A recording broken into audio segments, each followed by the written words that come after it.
शहजाद साहब, बहुत सारे कारोबारी लोगों से हमने बात की, टेक्सटाइल के शोबे में भी लोगों से पूछा, तो उन्होंने कहा, जब मैंने वो सवाल उठाना शुरू किया कि ये क्यों, एक लिस्ट थी 144 मिल्स की कि बंद हो गई हैं, तो वो कहते हैं कि पाकिस्तान में पॉलिसी रेट इतना ज़्यादा है और इसी तरीके से जो बिजली की कीमत है वो इतनी ज़्यादा है कि हम कंपैरेटिव नहीं रहे। मैन्युफैक्चरिंग के शोबे में नई सरमायाकारी आ नहीं रही है और मौजूदा जो सेटअप है उसके साथ हम एक्सपोर्ट्स बढ़ा नहीं पाएंगे। तो क्या करना चाहिए कि ये जो साइकिल है इसको हम ब्रेक करते हुए बेहतरी की जानिब ले जा सकें? थैंक यू रदीम साहब। सॉरी, आवाज़ कट रही है। Can you hear me? जी जी बिल्कुल, आपकी आवाज़ आ रही है, आप कंटिन्यू करिए। ओके। सो देखें जी, बात यह है कि अगर आप टेक्सटाइल इंडस्ट्री और दीगर और भी एक्सपोर्ट बेस्ड इंडस्ट्रीज़ बहुत प्रेशर में हैं, उसकी वजह यह है कि जो लोकल बिजनेसेस होते हैं वो आपस में compete करते हैं। They have a same cost structure, लेकिन जो चीज़ें आपने एक्सपोर्ट करनी है उसमें आप इंडिया से भी compete कर रहे हैं, बांग्लादेश से भी कर रहे हैं, श्रीलंका से भी कर रहे हैं। तो ये चीज़ बहुत इम्पॉर्टेंट है कि हम समझ लें कि हमारी कॉस्ट इनएफिशिएंसी या हमारे मुल्क के मसाइल हम किसी दूसरी दुनिया के कंपनीज़ को जाके ये नहीं कह सकते कि पाकिस्तान में बिजली महंगी है या पाकिस्तान में इंटरेस्ट रेट ज़्यादा है या पाकिस्तानी रुपया जो है वो बहुत स्ट्रॉन्ग हो गया है। तो ये चीज़ें हमें खुद ही फिक्स करनी पड़ेंगी और इन चीज़ों में गुफ्तगू बहुत हो रही है, बट मेरे ख़्याल में अभी बहुत मुश्किल मराहल आगे सामने हैं। तो अगर आप स्पेसिफ़िकली बात करें तो मैं दो तीन चीज़ों की बात करूंगा। हमारी एनर्जी कॉस्ट बहुत ज़्यादा है और ये एक बहुत ही कॉम्प्लेक्स इशू है, क्योंकि हमारे पास बिजली बहुत अवेलेबल है लेकिन हम उसको बेच नहीं पाते। जब हम उसको बेच नहीं पाते तो जो फ़िक्स कॉस्ट है वो कम यूनिट्स पे डिस्ट्रीब्यूट हो जाती है, वो और महंगी हो जाती है बिजली, और फिर उसको बेचना और मुश्किल हो जाता है। और दूसरा मसला ये है कि जो बिजली बेचने वाले इदारे हैं वो उनका कमर्शियल एटीट्यूड नहीं है। They are government owned organisations और उनका तो ये KPI ही नहीं है कि आपने मज़ीद बिजली बेचनी है, तो उनका कोई इंसेंटिव भी नहीं है उनको बिजली बेचने का। तो मेरे ख़्याल में बहुत सारे मसाइल ऐसे हैं जिनका हल हमारे पास ही है। मुश्किल हल हैं, कुछ मुश्किल फ़ैसले करने पड़ेंगे, लेकिन वो फ़ैसले किए बगैर एक्सपोर्ट तो बढ़ना बहुत मुश्किल है। और ये अगर आप शरह सूद को भी देखें तो हमने अपना रुपया जो है वो तकरीबन US डॉलर के साथ पैक किया हुआ है, कोई 1-1.5 साल हो चुका है, बल्कि कुछ हायर लेवल से ज़्यादा स्ट्रॉन्ग हो गया है।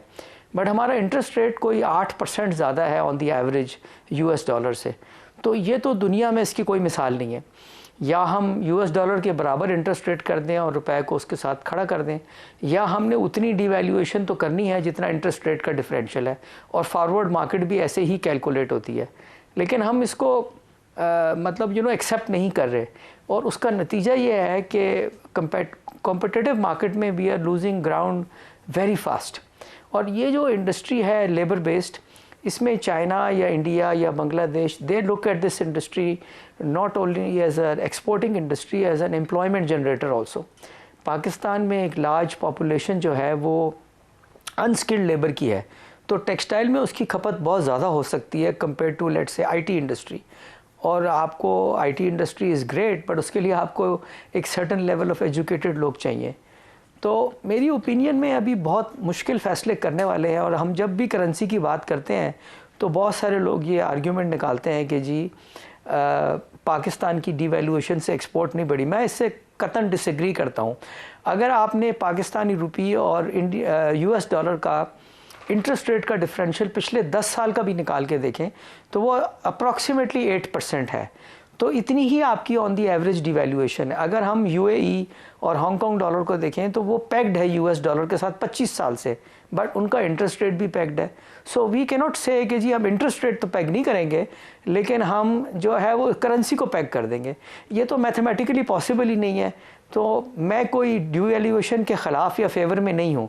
आई एम जस्ट सेइंग कि इन दोनों चीज़ों को मैच करना पड़ेगा, अदरवाइज़ ये काम नहीं चलेगा। और उसका रिज़ल्ट यही है कि हमारा रुपया इस वक्त बहुत ओवर वैल्यू हो चुका है, और हम अगर डिवैल्यूएशन नहीं करना चाहते फॉर ज़ियाद बशीर साहब को भी गुफ्तगू में शामिल करें, फिर मैं दोबारा आपकी तरफ आता हूँ। ज़ियाद बशीर साहब, कुछ तो इश्यूज हाईलाइट कर दिए शहजाद साहब ने। आप मेजर प्लेयर हैं टेक्सटाइल सेक्टर के अंदर, आपके नज़दीक वो कौन सी ऐसी चीज़ें हैं जिनको कर लिया जाए? तो ये दो बुनियादी इशूज़ तो उन्होंने आइडेंटिफाई कर दिए, एनर्जी कॉस्ट और पॉलिसी रेट, लेकिन आगे कैसे चलें कि नई सरमायाकारी आ जाए इसमें? जी थैंक यू नदीम साहब। बेसिकली इन्होंने काफ़ी मेन पॉइंट्स तो कह दिए थे, मगर जो एक मेन पॉइंट आई थिंक इनका ही वो जो ग्रुप है जो लीड कर रहे हैं, चेयरपर्सन है, टैक्स ग्रुप, गवर्नमेंट ने इतने टैक्स लगा दिए हैं पाकिस्तान के कॉर्पोरेट सेक्टर पे कि इफ़ेक्टिव टैक्स रेट अभी तकरीबन 61%, 61% हो गया है। इसका दुनिया में कोई भी प्रेसिडेंट नहीं है। तो आपके पास पैसे रहते ही नहीं है री इन्वेस्ट करने के, तो ग्रोथ तो आ ही नहीं सकती है। तो जब ग्रोथ आ ही नहीं सकती तो ये ग्रोथ कैसे दिखाएंगे इस टैक्स रेट पे? जैसे ये कह रहे हैं जो पॉलिसी रेट है, जो टैक्स रेट है, जो एनर्जी रेट है, इस पे कुछ रेट नहीं जाता बिजनेसमैन के पास। बिजनेसमैन के पास मुश्किल से अगर ब्रेक इवन भी हो जाए बहुत बड़ी बात है आजकल के दिन में।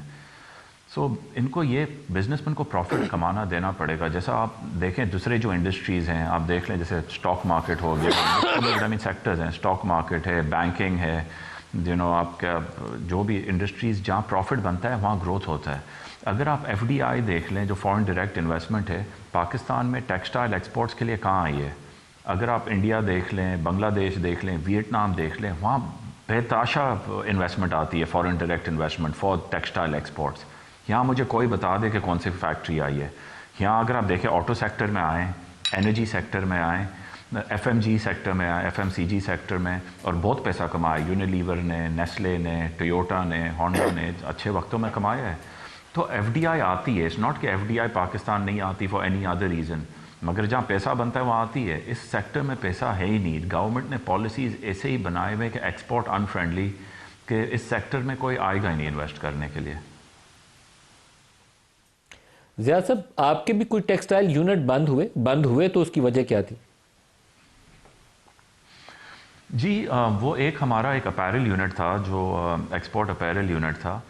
उसमें आप देखें कि गवर्नमेंट ने लास्ट कपल ऑफ इयर्स में एक तो गैस रेट इन्होंने तकरीबन कुछ 300% बढ़ा दिया है। तो उसके बाद हमें वो, और फिर उसके बाद उन्होंने कैप्टिव पे गैस का मना कर दिया। तो उसके बाद हमने इन्वेस्टमेंट की एचएफओ के जनरेटर्स पे, वो मल्टी फ्यूल जनरेटर्स होते हैं।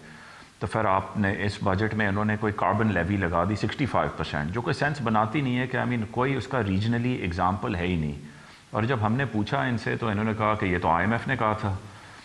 अब आईएमएफ आपको कहे कि आप कोई 10वीं मंजिल के बिल्डिंग से कूद के मर जाएं, आप तो नहीं मरेंगे ना। आई थिंक जैसे शहजाद सलीम साहब ने बिल्कुल सही कहा अभी कि ये जो अगर आप देखें ये मैथमेटिकली पॉसिबल नहीं है। जो अगर आप इंटरेस्ट रेट को देख लें और आप रुपी को देख लें, ये जो डिफरेंशियल है इसका आईएमएफ तो आपको नहीं कह रहा, ये तो एक वेस्टर्न चीज़ है जो आई मीन इट्स, ये तो 100% जो उन्होंने कहा ये तो मैथमेटिक्स है। तो इसमें आपको नहीं कहते मगर आपको दूसरे सब काम करवाते हैं। तो ये तो नहीं हो सकता कि आप ये काम गलत करें और वो काम में हर बात इनकी मान जाएं। तो I think blaming the IMF is easy, मगर हमें अब खुद जैसे बिलाल साहब ने भी कहा टफ़ डिसीजंस लेने पड़ेंगे। एंड माशाल्लाह आई लाइक टू से कि डेफिनेटली बिलाल साहब हैं, हारून अख्तर साहब हैं, प्राइम मिनिस्टर हैं, they are taking tough decisions. जो अभी मैंने मीटिंग्स में देखा है, जो उनका सीरियसनेस, आई थिंक मैंने काफ़ी सालों से ऐसा सीरियसनेस नहीं देखा है to rebuild and help the economy. मगर अब इसके इम्प्लीमेंटेशंस का देखना पड़ेगा। डिसीजंस तो ले लिए हैं मगर ब्यूरोक्रेसी का इम्प्लीमेंटेशन कितना जल्दी होता है और कितना जल्दी इंडस्ट्री को रिलीफ मिल सकता है। आसिफ पीर साहब, आपका शोबा वो है जो पाकिस्तान की एक आस और उम्मीद है कि पाकिस्तान को अरबों डॉलर कमा के दे सकता है। पिछले साल 1.5 साल के अंदर जो हाई टैक्स रेट्स हैं, जिनका भी हमें टेक्सटाइल शोबे से भी शिकायत सुनने में मिली, आपका शोबा भी वो दबाव महसूस करता है। 40% तक सैलरीज़ के ऊपर टैक्स लग जाता है। वीज़े मिडल ईस्ट के अंदर बेशतर ममालिक हमारे दोस्त हैं, बड़ी हमारे दिलों से बड़ी कुर्बत है उनके साथ, लेकिन वीज़ा देते हुए पाकिस्तान को यूएई भी ग्रेस करता है और बाकी जगहों से भी मुश्किल आती है। तो इन चैलेंजेस को आप कैसे ओवरकम करेंगे और कैसे इस सेक्टर को लेकर आगे चलेंगे? पिछला साल 1.5 साल हमने पाकिस्तान में ट्विटर बिठाने के चक्कर में आपके शोबे के साथ काफ़ी ज़्यादती भी की है। अस्सलाम वालेकुम नदीम साहब, thank you for inviting me. और आई थिंक जो बिलाल साहब ने अभी बात की, आई थिंक जो जियाद ने भी कहा, आई थिंक ये वर्किंग ग्रुप का कॉन्सेप्ट जो प्राइवेट सेक्टर को लीड करने के लिए प्राइम मिनिस्टर साहब ने लिया था, और आई थिंक वो जो 2-3 घंटे की मीटिंग्स भी हुई थी और अलग से भी हमें सुना गया हर सेक्टर को, I think really appreciated by everyone. And I think जो जियाद ने अभी कहा कि बहुत सीरियसनेस है and execution is the key, of course we all need to see, but I think understanding the issue of the industry is, I think now nobody has any doubt because we have spelled out every industry. I think every working group has spelled out not just the problems but resolutions as well. what are the challenges, how you resolve those challenges, and what steps needs to be taken. So अगर आपने जो बात की IT sector, of course, and मैं बड़ा इस पे खुशी का भी इज़हार करता हूँ कि हर कोई गवर्नमेंट में एटलीस्ट, और prime minister, IT minister, finance minister Bilal साहब, and all other, everyone highlights कि IT sector is now one of the top 3 sectors for the country to revive the economy. So एक जब सब बातें करते हैं ना तो ग्रोथ ऑटोमेटिकली आती है. मैं ग्रोथ वाली बात करूंगा. आई थिंक कि ग्रोथ से एम्प्लॉयमेंट जनरेशन होती है, और कोई दूसरी चीज है नहीं. Yes, remittance can give you some saviour, some oil prices drops can give you some saviour for the economy, but real growth happens when the employment generation happens, right, when हम jobs create कर सकें. अब उसके लिए आई think जो policy जो शहजाद साहब ने बात की एक्सपोर्ट की, एक्सपोर्ट बढ़ाना बहुत ज़रूरी है. और आई थिंक सर्विसेज सेक्टर की एक्सपोर्ट डायरेक्टली लिंक्ड है ऑफ कोर्स कंपेटिटिव प्राइसिंग से. सो अगर आप जो शहजाद साहब ने बात की कि रियर की और इंटरेस्ट रेट डिफरेंशियल की, तो currency I think is one of the things which we have all the working groups have highlighted to Prime Minister to this export. And I think Shahzad साहब ने बिल्कुल ठीक कहा कि जो भी है, आई थिंक जो अर्थमेटिक और जो रूल्स हैं उसको अगर आप फॉलो नहीं करेंगे तो गड़बड़ हो जाती है. क्योंकि हम सैलरी सर्विसेज सेक्टर में हमारी अगर लास्ट 24 मंथ्स में अगर हम अपनी वेज इंक्रीज देखें वो अबाउट 40% और मोर हमारी कॉस्ट बढ़ गई है. हमारे रेट्स, ऐसा नहीं होता कि करेंसी की वजह से हमारे क्लाइंट्स हमें रेट ज़्यादा, डॉलर क्यों, आप कंपेटिटिव इंडस्ट्री में काम करते हैं. एंड हमारी नेबरिंग कंट्री की इस वक्त अगर आप 24 मंथ्स में देखें तो लास्ट 8% डिवैल्यूएशन हुई है और हमारी 3-4% 24 मंथ्स में अप्रिसिएशन हुई. तो 12% का डिफरेंस, चूँकि हम हेड टू हेड कम्पीट करते हैं इन सर्विसेज इंडस्ट्री, वो एक फ़र्क पड़ गया. तो ये तो एक बहुत इंपॉर्टेंट एलिमेंट है जिसको एड्रेस करना ज़रूरी है, वरना अदरवाइज हमारी फिर जनवरी में जब लोगों की सैलरीज आप सब कंपनीज बढ़ाएंगे, और we have to, because in real inflation is not such कि हम कहें कि 5% हम लोगों को सैलरी बढ़ा देंगे और वो लोग खुश हो जाएंगे. ऐसा नहीं होगा, क्योंकि real inflation is high and people expect more when companies grow. So उससे एक कंपेटिटिवनेस का फर्क पड़ता है. और दूसरा, आई थिंक हमने प्राइम मिनिस्टर साहब से बहुत रिक्वेस्ट की है कि आई थिंक जो प्रिडिक्टेबिलिटी एंड पॉलिसीज के मैटर हैं, जिस तरह हमारा IT सेक्टर में एक बड़ा अच्छा है कि लोग जितने पैसे जो एक्सपोर्ट की ग्रोथ हो रही है कि tax is 0.25% of export proceeds. I think because इस इंडस्ट्री में मैनेज करना मुश्किल है. तो आई थिंक इट्स जिस तरह का भी जो भी मैकेनिज्म बनाया जाए, आई थिंक इसको कंटिन्यू करना ज़रूरी है. आई नो जिस तरह ज़ियाद ने कहा कि IMF को जिस तरह दूसरी चीज़ों में आपको कन्विंस करना पड़ता है, एक सेक्टर को आपने अगर कोई दी हुई है तो आपको उसको continue. Predictability is must, and I think prime minister साहब एंड बिलाल साहब एंड ऑल अंडरस्टैंड दैट कि अगर ये प्रिडिक्टेबिलिटी हमने लॉन्ग टर्म के लिए नहीं दी तो लोग मैनिपुलेशन करना शुरू कर देते हैं. अनफॉर्चुनेट है जो भी चीज़ें होती हैं, फिर उससे आपका टैक्स भी नहीं बढ़ता और उससे आपकी डॉलर और एक्सपोर्ट ग्रोथ भी रुक जाती है, और लोग आपको देखते हैं कि पाकिस्तान में पॉलिसी प्रिडिक्टेबिलिटी या लॉन्ग टर्म पॉलिसी का पर्सपेक्टिव नहीं है. So everyone understand. I hope there will be no major changes and this will continue. We are not, I think industry is not asking for more, but at least the continuity of whatever has been there. And आपने एक बड़ी अच्छी बात की वीज़ो की, I think वो भी I think हमारा टॉप प्रायोरिटी, और सबको पता है. I think again it's not a hidden secret कि कोई अभी इस वक्त जो हमारी सबसे ज़्यादा एक्सपोर्ट ग्रोथ की जो उम्मीद है वो सऊदी एंड UAE से, क्योंकि वो पाकिस्तान की acceptability, the relationship with the country, everything is positive. I think अब अगर HR की एक्सपोर्ट है और HR ही नहीं जा सकेगा तो you can imagine how would you grow. फिर हम बातें तो करते रहेंगे कि एक्सपोर्ट ग्रोथ होगी, बट वो उसके बगैर हो नहीं सकती. These are the essential things. And I'm not saying that government is not doing anything. I think they're trying, they're listening, but as Ziad just said, कि execution कब होती है, उसका फायदा उसी वक्त होगा जब ये इश्यूज रिजॉल्व होंगे. आई थिंक इससे कोई भी एतराज नहीं कर रहा कि ये इश्यूज नहीं है, और रिजोल्यूशन पे भी काम हो रहा है, बट एग्जीक्यूशन जब होगी तो इंशाल्लाह आई एम पॉजिटिव कि एटलीस्ट GCC कंट्रीज से हमारी एक्सपोर्ट बहुत तेजी से बढ़ेगी. एम्प्लॉयमेंट जनरेशन हमें करनी है. और आखिरी चीज मैं कहूँगा सर, ट्रेनिंग.